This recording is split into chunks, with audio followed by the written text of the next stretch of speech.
Peter Pan? You don't say? Welcome to Watch Mojo, and today we're counting down our picks for the most sinister theories that change the way we see movies. Consider this your spoiler warning. It was cold and dark. Nothing but sand and a couple of Lincoln logs. Number 30, Bill's Not Dead, Kill Bill Volume 2. In the second Kill Bill film, the bride gets her long-awaited revenge when she kills Bill with the 5-point palm exploding heart technique. Plan A taught you the 5-point palm exploding heart technique. It seems like we can conclusively say Bill is dead, right? Well, maybe not. A popular fan theory speculates that Bill actually survived. During the final credits, every actor who played a character that the bride killed had their names crossed out. Yet when we get to Bill's, actor David Carradine's name is still intact. Maybe the bride didn't actually succeed and Bill lived? Was this just a production goof? Or was it a sign that the bride's vengeful triumph didn't come to pass? You can decide. You look ready. Number 29. The Ending is a Dream. Minority Report. Josh Anderton is an officer who goes on the run after getting accused of a crime he hasn't committed yet. Minority Report is a dystopian story, but it appears to wrap up with a pretty storybook ending. Anderton clears his name, and the oppressive systems at work undergo a change for the better. A place where they could find relief from their gifts. A place where they could live out their lives in peace. But what if the outcome was actually much darker? A theory among viewers is that the film's ending was actually just a dream. When Anderton is arrested and sent to the dreamlike prison, he doesn't actually escape. Instead, he just sees everything that he wants to see happen, like the other prisoners. John's happy ending could just be a mirage. It's actually kind of a rush. They say you have visions, that your life flashes before your eyes, that all your dreams come true. Number 28. Del's trunk has his wife's corpse. Planes, Trains, and Automobiles. For fans of the 80s comedy Planes, Trains, and Automobiles, the question of what's in Del's travel trunk is a pretty popular one. The heavy piece of luggage is quite the hassle for Del and Neil to lug around. Could that be because it has a body inside of it? Near the end of their journey, Del reveals that his wife is dead. Marie's been dead for 8 years. With that in mind, some have suggested that Del's deceased wife is actually inside of the trunk. It can be extremely difficult to get over the death of a significant other. However, this theory is particularly disturbing, especially since Del has been a widower for 8 years. Are you crazy? Not yet, but I'm getting there. Number 27. Ned is the devil and he put Phil in purgatory. Groundhog Day. When rude weatherman Phil Connors gets stuck inside of a time loop, he's forced to live February 2nd on repeat. By the end of the movie, he's able to escape the loop and become a changed man. But one Reddit fan theory puts everything in a new light. The idea is that Ned Ryerson, the insurance man who annoys Phil, is actually the devil. Phil, I sell insurance. What a shock. Do you have life insurance? Because if you do, you could always use a little more. Am I right or am I right or am I right? He places Phil inside of the time loop after Phil brushes him off. And if you've ever noticed, it's only when Phil actually buys the insurance that he finally leaves the loop. He only gains his freedom after acquiescing to the Prince of Darkness's whims. Phil, this is the best day of my life. Mine too. Mine too. Number 26. Amity has been covering up shark attacks for years. Jaws. When a great white shark starts terrorizing the denizens of Amity Island, it becomes Police Chief Martin Brody's job to bring the monster down. But was this really the first time the island had a situation like this? One theory suggests that Amity Island actually had quite a few incidents with bloodthirsty sharks that were covered up. A summer girl goes swimming, swims out a little far, she tires, fishing boat comes along. It's happened before. I don't think you appreciate the gut reaction people have to these things. When the attacks began in Jaws, Mayor Larry Vaughn is eager to keep them under wraps. There might not be as much hard evidence for this theory, but it's a darkly compelling idea that Brody is just the first chief determined to do something about a public threat. You're gonna need a bigger boat. Number 25. The appliances represent mental health conditions. The Brave Little Toaster. This animated adventure follows sentient household appliances in search of their owner. While it's an out-there premise, The Brave Little Toaster is an overall endearing movie. However, one fan theory adds a complex layer to the story. I know what goes on in this cottage. It's a conspiracy. And every one of you low-watts is in on it. It suggests that the sentient appliances are patients who have recently left a psychiatric hospital. The theory goes so far as to diagnose certain conditions and phobias for the characters, like Toaster being claustrophobic and Radio having bipolar disorder. Things could be worse, you know. How? How what? How could they be worse? They couldn't. I lied. According to the theory, their owner actually represents different people waiting to be reunited with their loved ones. Number 24. Matilda was a secret government experiment. Matilda. One of the biggest mysteries from the Matilda movie is how the titular character gains her magical powers. Rather than being a random power from birth, one rather grim theory suggests that Matilda was a creation of the government. When the FBI agents visit to keep tabs on what her dad's up to, they're actually covertly keeping a watchful eye on Matilda. Aren't you supposed to be in school, young lady? I really hope you have a search warrant. We know it might sound like we're wearing tinfoil hats, but this wouldn't be the strangest explanation for her powers. Still, the idea that Matilda might secretly have been birthed as a military weapon is a bleak prospect. No more Miss Nice Girl. Number 23. Dorothy is a variant of the Wicked Witch of the East, the Wizard of Oz. Toto? I have a feeling we're not in Kansas anymore. We all know Dorothy is a good-hearted and hopeful girl who only wants to get back home. Or do we? There may be more to Dorothy than we thought, or more versions of Dorothy than we thought. Isn't it odd how nearly everyone from Kansas has a variant of themselves in the land of Oz except her? One theory proposes that she does have a doppelganger, the Wicked Witch of the East. Who killed the Witch of the East? Was it you? No, it was an accident. I didn't mean to kill anybody. When Dorothy lands in Oz, her arrival accidentally kills the witch. She then inherits her red slippers, which just so happen to be a perfect fit. Could there be a multiverse of evil Dorothys out there? Number 22. Everyone's Dead. Coraline. When trying to get accustomed to the new house her family has moved into, Coraline Jones stumbles upon an alternate world filled to the brim with fantasy. The stop-motion adaptation of Neil Gaiman's novella Coraline is a pretty dark film. Although aimed at children, it's undeniably an intense watch. So how could this movie get even darker?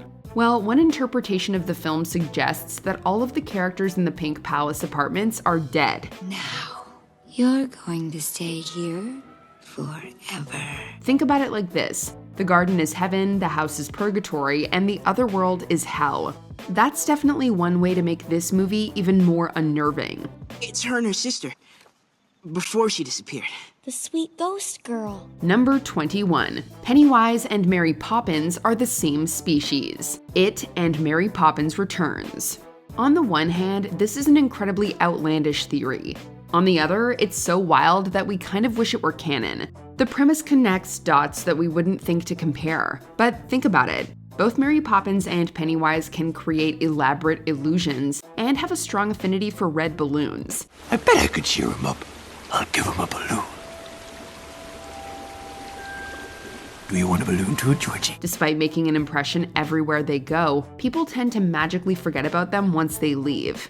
And that's not all. Both resurface years after their last visit. I was just your age when we first met, working for a chimney sweep. These might be coincidences, but what if they aren't? Would Mary Poppins secretly devour children? Could Pennywise use an umbrella to fly? The world's ripe with possibilities.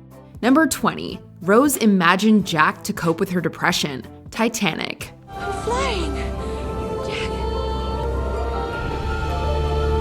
There are a lot of theories circling the web regarding Titanic, but none are likely as dark as the theory that Rose imagined Jack to cope with her depression. After all, the first time Jack and Rose met, she's deeply unhappy with her life. Stay back! Don't come any closer. Perhaps she imagined this beautiful and charming man to cope with her misery and abusive fiancé. This would also explain why there are no records of Jack. He simply doesn't exist. We never found anything on Jack. There's no record of him at all. No, there wouldn't be, would there? And I've never spoken of him until now. Some people also believe that Jack is a time traveler from the future, and while a case could be made for that, it isn't quite as dark as depressed woman imagines a charming man to save her from herself. I don't know the steps. Neither do I. Just go with it. Number 19. Kevin grows up to be Jigsaw. The Home Alone franchise, the Saw franchise. Same thing that was going to happen before, so the other way around. Isn't that right, Mr. Home Invader? As you all know, the first two Home Alone movies concern Kevin setting traps against a couple of stupid criminals.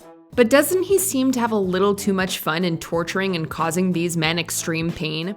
According to some, Kevin never grew out of his need to create elaborate sadistic traps, changed his name to John Kramer, perhaps after serving some time, and later became the Jigsaw Killer to satisfy his psychotic need to torture people. Okay, the timeline doesn't really add up, as Kevin is 8 in 1990 while Jigsaw is in his 50s come the early 2000s, but just ignore that and go with it. Oh, that I'm Jigsaw.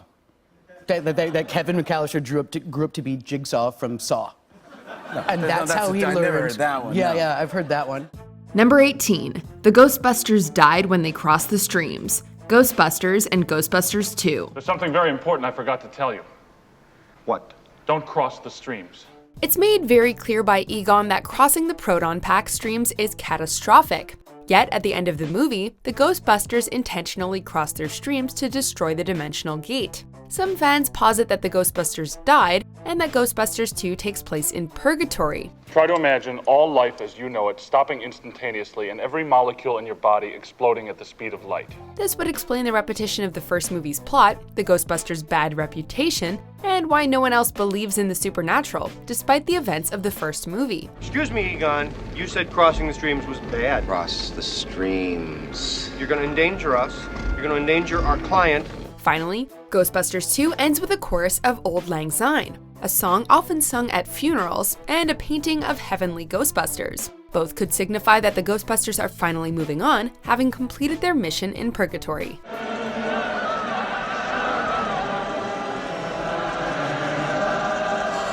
Sorry, folks, excuse me! Ghostbusters! Number 17. The Joker is a disgruntled soldier.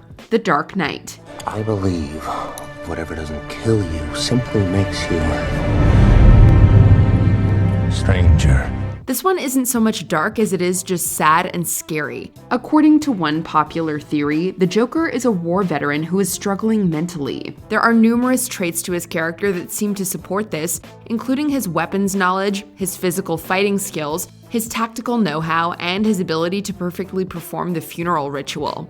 A few of his quotes also suggest military experience, including, "Never start with the head, the victim gets all fuzzy." And resentment, like, "If tomorrow I tell the press that like a gangbanger will get shot, or a truckload of soldiers will be blowing up, nobody panics." The Joker is clearly psychotic, but he could also be a very pained and traumatized man. See, I'm not a monster.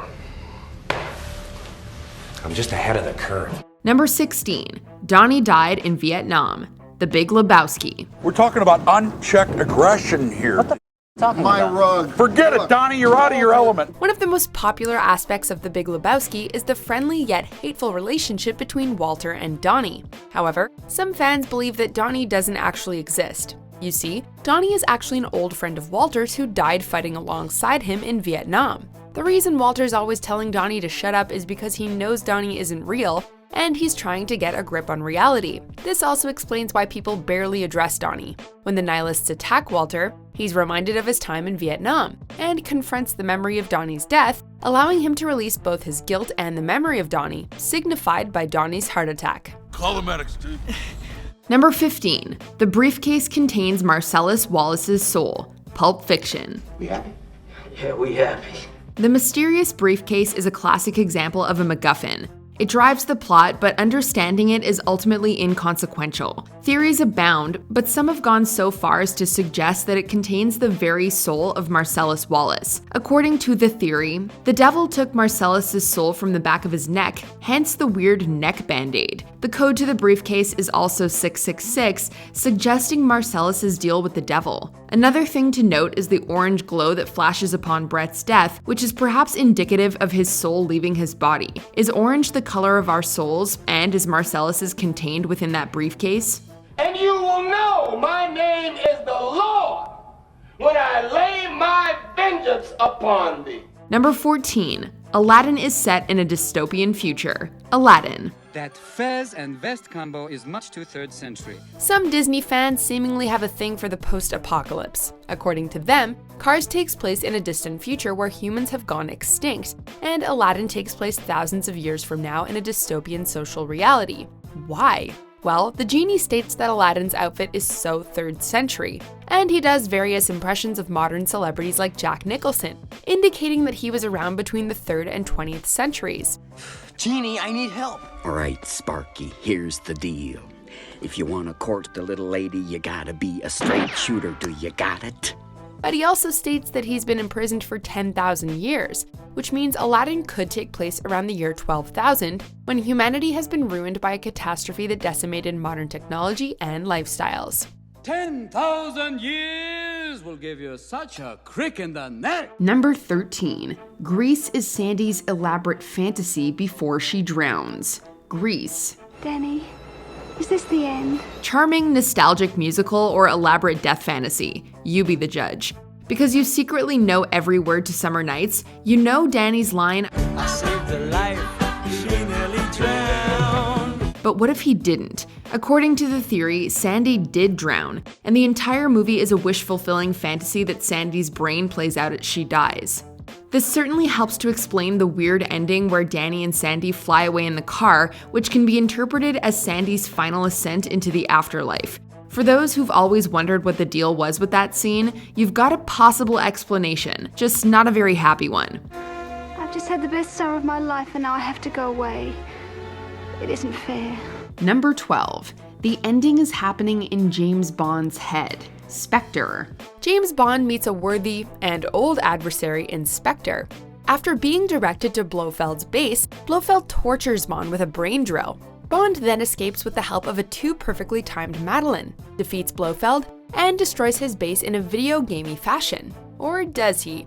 Perhaps the ridiculous escape and subsequent third act are simply visions Bond has while he dies from Blofeld's brain drill. This theory borrows heavily from Terry Gilliam's brilliant Brazil, where the tortured character envisions his rescue and subsequent heroics. So, does that mean that the rest of the series will be James Bond's adventures in the afterlife? Doesn't time fly?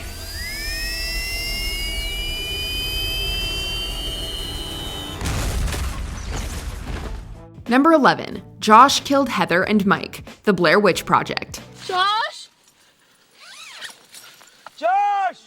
The ending to The Blair Witch Project is already dark, but this theory makes it even darker. Midway through the movie, Josh goes missing, and Heather discovers a bundle of sticks containing bloody clothes and teeth. However, Josh's body is never found, and Heather and Mike continue to hear him screaming, indicating that he's still alive. At the end of the movie, both Heather and Mike are seemingly killed by the Blair Witch. However, it very well could have been Josh who murdered the students, either through possession or of his own free will. The lack of answers is precisely what makes this movie so divisive, inviting this sort of dark what-if interpretation.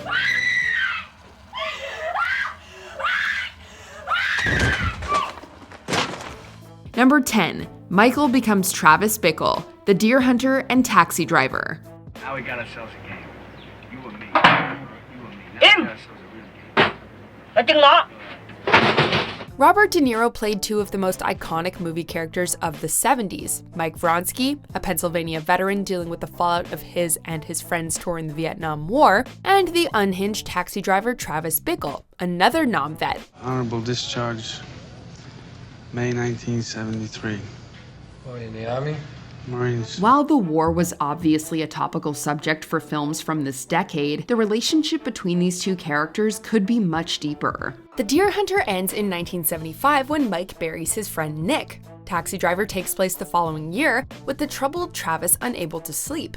Perhaps Mike changed his name and moved to New York City in a futile attempt to shed his old life and inner demons. You talking to me? You talking to me?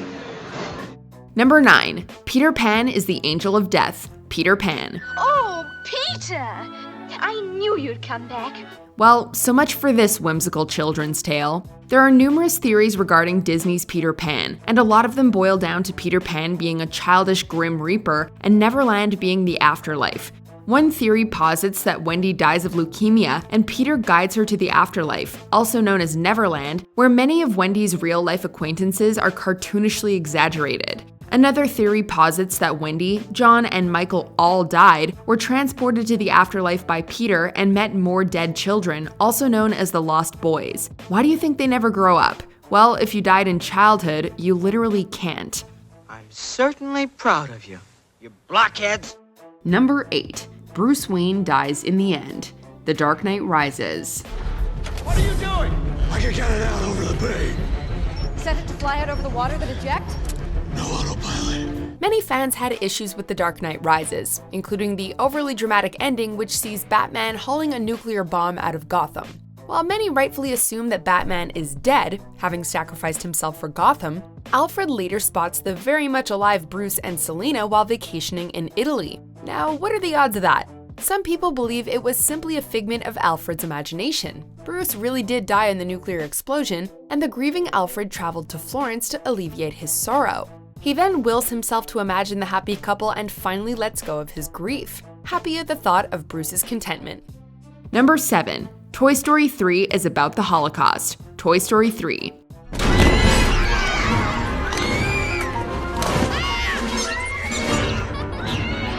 We all know that Toy Story 3 is the saddest movie ever, but this theory does the seemingly impossible by making it even sadder. To begin with, the toys are left behind, similar to the Jewish people in Germany during the Third Reich. They then discuss what happened and what to do in a scene very similar to The Pianist, and Buzz suggests going to the attic like Anne Frank. We're going into attic mode, folks. Keep your accessories with you at all times. They're then transported in a box, like a train, to a daycare full of undesired toys, like a concentration camp. Here they're mistreated and eventually sent to an incinerator. We're not sure if this was intended or not, but the parallels are heartbreaking.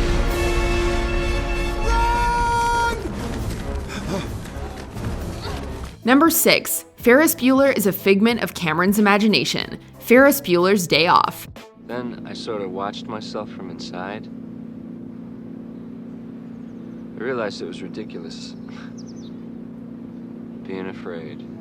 There's a widely held belief that the events of Ferris Bueller's Day Off take place entirely inside Cameron's head. This is also known as the Fight Club theory, due to its similarities with that movie's plot. It posits that Ferris is a symbolic representation of Cameron's wish to be more confident and daring. While laying in bed, he imagines his confident alter ego joyriding in a fancy car, cozying up to his girlfriend, and just generally enjoying a carefree existence. It could also be a meditative method Cameron uses to assert more control over his life, symbolized by the destruction of his controlling father's car. Who do you love? Who do you love? You love a car.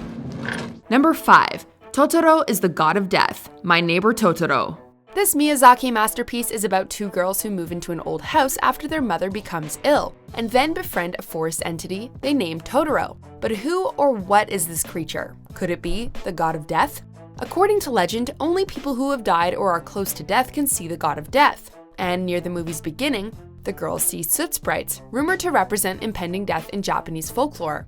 As the theory goes, Mai actually drowns in the pond, and Satsuki cannot bear the pain of this loss. They then posthumously visit their dying mother with the help of Totoro, and she feels their presence.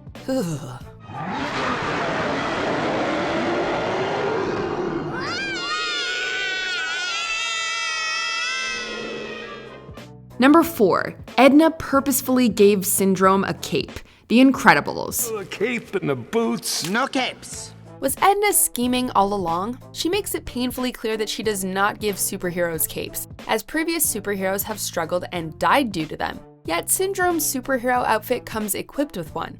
Yes, it's entirely possible that Syndrome designed and created the suit himself, but did he go to Edna for help knowing that she was the go-to creator of the top-of-the-line superhero suits and could therefore make a better suit than he ever could? And did Edna outfit his suit with a cape knowing that it would hinder his plans?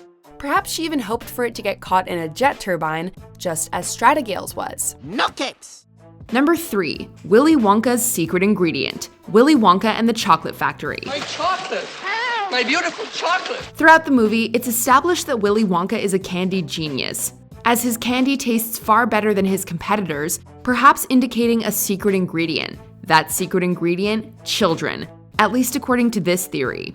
Wonka brings children into his factory under the guise of a tour, then rigs his factory into a massive trap. This would explain his uncaring attitude towards the kids' health and safety. Don't just stand there, do something! Help. Please. It would also explain the human-sized pipes and how the boat and Wonkamobile don't have any vacant seats. Wonka knew the numbers would dwindle because he had every intention of using those children for his candy. Stop, don't come back. Lights, camera, action! Number 2. Doc wanted to get hit by the DeLorean. Back to the Future. Doc! Marty, you made it! Yeah! Have you ever wondered why Doc was standing in the path of the DeLorean? Well, wonder no more. According to this theory, he did not wish to live any longer. Right before sending the DeLorean back in time, Doc laments his many past failings, which speaks to motive. He feels like a failure himself. It's taken me almost 30 years of my entire family fortune to realize the vision of that day. He's also being hunted by the Libyans, and perhaps plans on taking severe action before they can. As Doc sees it, it's a win-win situation. Either the time machine is a success and his work respected, or he dies and his troubles with failure and the Libyans die with him. If so, he fully intended on taking both Marty and Einstein with him. Einstein! Hey, Einstein, where's the doc, boy? Before we continue, be sure to subscribe to our channel and ring the bell to get notified about our latest videos. You have the option to be notified for occasional videos or all of them. If you're on your phone, make sure you go into your settings and switch on notifications. Number 1. Childs is actually the thing. The Thing. What do we do? Why don't we just wait here for a little while? After blowing up the station and defeating the Thing, MacReady and Childs share a bottle of scotch as they freeze to death. It's most definitely a depressing ending, but it could be made even worse if Childs is actually the Thing. Fans of this one of many Dark the Thing theories point to numerous supposed pieces of evidence, like the fact that Childs is wearing a different coat. Others point to Childs' lack of visible breath. Finally, and perhaps most popular, is the concept that the bottle is actually filled with gasoline, and MacReady was testing Childs, who inadvertently proved that he wasn't human, resulting in MacReady's demoralized chuckle after Childs takes a drink.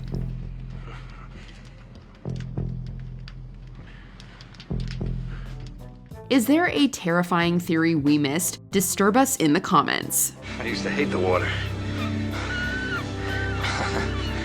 I can't imagine why. Did you enjoy this video? Check out these other clips from WatchMojo and be sure to subscribe and ring the bell to be notified about our latest videos.